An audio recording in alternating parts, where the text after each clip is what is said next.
Hi everyone, today is our second part of the back to school video, e-learning. I'm Dr. Yuzalak and I hope that I will have at least one useful advice for you today. So let's dive in. Either you chose e-learning or e-learning simply chose you. There's a lot of challenges you're gonna have to go over, and now you have to establish different roles since your kid is going to participate in school through the e-learning. So you have to be not just parent, but also a teacher, technical support, lunch lady, physical education teacher, everything, even psychiatrist. So what do? We gotta stay positive. And so what are these positive things that can come out of this new experience of e-learning? I think first is that our kids will now have the opportunity to possibly have a healthier breakfast choices and healthier lunch. The kids will have to get more dependent in organizing their day. Also remember that kids are growing really fast, and one day you might remember these days as time that you had to spend more with your child. So that's a positive. Our kids will have the opportunity to maybe go outside a little bit for a few minutes between each class, which they don't have in the school. They will be also able to drink more water because they can just have it simply at home all the time. There might be also less social pressuring of what they are wearing, how they are acting. So here are the few tips that might help you organize and have a better experience with the e-learning. Tip number one, try to create, if you have the means, a very good study space. This means to eliminate possibly any kind of distractions around the working area, so no iPads or iPhones close by, maybe to eliminate some toys that your kids really enjoy playing with, anything that can have them distracted. Number two, sit down with your child, and if they are in the age that they can understand, try to make a schedule and kind of explain to them ahead of time how the working day will look like. Make that schedule and stick with it. It's really important to not change the rules, because that way we're gonna give kids less wiggle room. Learning from home will give you also an opportunity to give your kids a chance to have maybe 3 to 5 minutes break between the sessions. And during those breaks, you can actually offer them to go outside if the weather permits and have a little bit of the downtime and some activity. And if they like to jump, you can also help them have some extra energy out. For example, have a kid who learns by movement, meaning if they're kinetic learners, so they need to keep moving and wiggle around in order to focus. You do have the opportunity to maybe put them on a bouncy ball or something that they can allow the movement while they are listening to a teacher and while they're studying. Another tip can be to play some soothing background music that actually can stimulate the brain to focus better. You can find below in the comments the link to a website that can provide some good soothing focus music. Next tip is to avoid sugars for breakfast.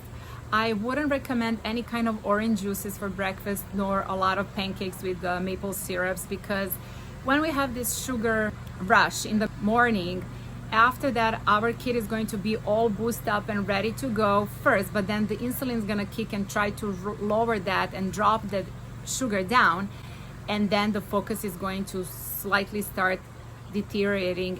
So what is the good breakfast for kids? Something with protein and fat, such as avocado toast. You can do eggs, bacon, have nothing against that. Some chia bowls, some overnight bowls, which are really easy to even make the night before and then leave it in the fridge for the kids, with some nuts and fruits and hemp seeds and chia seeds to give them some energy. I really like avocados in any shape or form, so try to put those in the diet. I know a lot of kids are very picky and so don't want to eat vegetables for dinner or lunch, so you can also be inventive and possibly make popsicles, because it's still warm outside, with vegetables and fruits, or smoothies and give them that instead of other snack during the breaks. Moving on to next tip, very important to make sure that your kid had good sleep and that your kid had enough sleep. This means that you really have to be firm on bedtime because you do not want crabby kids in the morning. Resist the urge to sit with your kid during class time. And if you really do have time, then first think about what role you really want to have with this e-learning. To be a parent who is observing, or are you going to be teacher's aide or a technical support? Then discuss with your child that during that time you're not a parent but you are just a technical support, or that you are not a parent at this time but you are a teacher or teacher's aide, so you're going to just answer those questions and not answer the questions what's for lunch or something else that the parent would usually play a role with.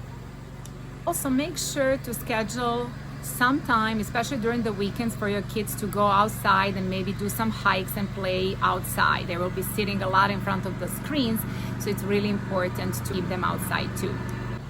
You might also want to invest in the blue light glasses. Again, I mentioned they are going to spend a lot of time in front of the computer screens, and the blue light might affect their melatonin production and also might strain the eyes. So having those kind of glasses will help with this problem. For some of you, it might be a good idea to find a support group or maybe even neighbors group where you're going to exchange your experiences and give some tips and share some tips with other parents. I mentioned a few supplements today that might help with focus. So the first one will be the lion's mane mushroom, either extract or powder, which helps with mental clarity and focus. Number 2 will be, of course, fish oil. And then number 3, there's a supplement, focus and energy, that can help some kids who are struggling with focus to achieve better focus. There are few essential oils that you can diffuse in the room where the e-learning is going on. And those are lemon, lime, peppermint, basil, rosemary, and Roman chamomile.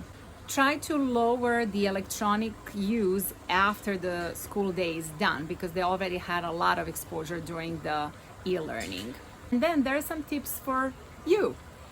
And that's that you do have to find some time during the day for you, some me time, because you do want to keep your sanity. If you're not taking time of your physical, emotional, mental, and spiritual needs, you might have less energy to take care of your children. So 10-15 minutes means a lot.